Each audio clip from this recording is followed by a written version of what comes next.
My name is Stephen Trigg. I'm an orthopedic hand surgeon at Mayo Clinic, Florida, and I subspecialize in reconstructive surgery of the hand, wrist, and elbow.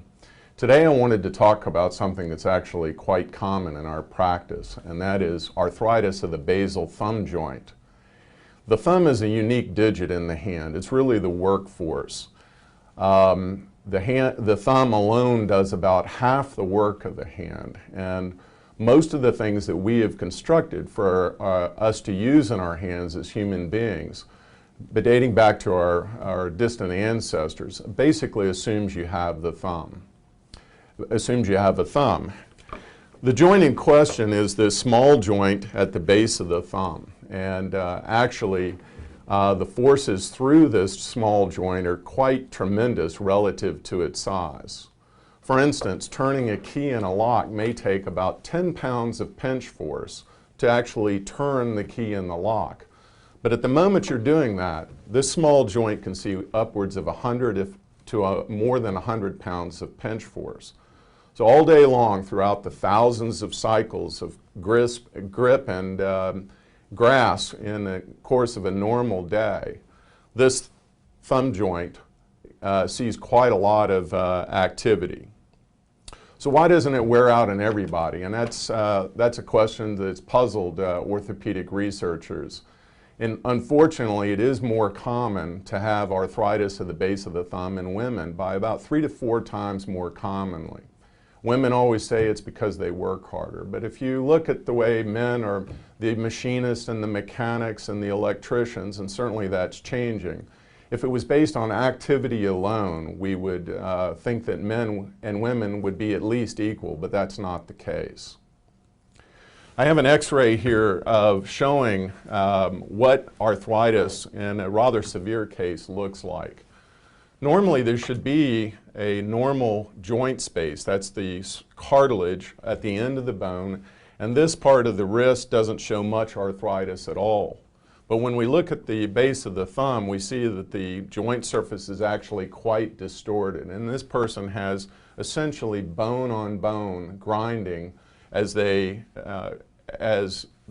is developed over time. Common treatment for this are the oral NSAIDs, the nonsteroidal anti-inflammatory medications. And when that doesn't work, we will frequently inject this joint with a corticosteroid preparation. These injections actually work quite well in the earlier stages, but you can't do it too often. About twice a year, once every 6 months, is about the most that the patient should expect. If that doesn't work, then you have to consider other options. There are many treatments that people are trying, both in the pharmaceutical world, but also in other healing arts. Acupuncture actually works quite well, and we do have some acupuncturists at the Mayo Clinic that will try acupuncture if the patient does not want to consider surgery. It works pretty well, but it's something that you have to keep up with. Unfortunately, most insurance companies don't cover acupuncture, and this can be a problem from an expense standpoint. When a patient has had injections and tried splinting therapy and tried all sorts of other treatments, generally they come to me for a consideration of surgery. There are several different types of operations that we will consider when we talk about arthritis of the base of the thumb joint. You can actually, in the earlier stages and in younger patients that are higher demand, you can actually fuse this bone, the metacarpal, to this smaller bone, the trapezium.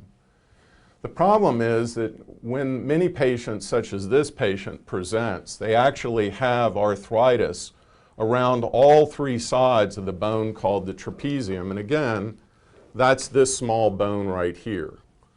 When that occurs, actually the recommended procedure, and what we have the greatest success with, is that you remove this bone.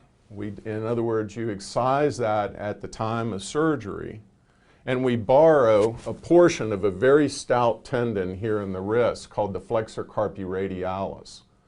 And we use that to suspend the thumb so that when you pinch and grasp, you're no longer forcing bone on bone, but the the pinch strength is restored, and because the arthritis, the arthritic part of the joint, is no longer grinding on each other, the patient's pain is greatly removed. This is an outpatient procedure, and generally the patients are allowed to resume all normal activities around the 6th week. Most of the time it takes upwards of about 3 months before the patients can go back to golf or working in the garden and things like that.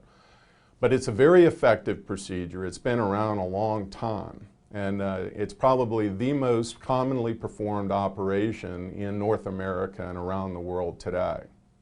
You say, well, why should we have that sort of operation when there's all sorts of new materials, ceramics, metals and plastics, biologic implants, and things like that? All of these have been tried, and my partner and I continue to use many of these things. However, the track record has not been as good as this operation, which has been around for nearly 50 years. It doesn't wear out that we know of. I've had patients that are 20 years post-operative and are very active. So this is a really good operation, and I want you to consider that if you have a painful arthritic joint that is affecting your life.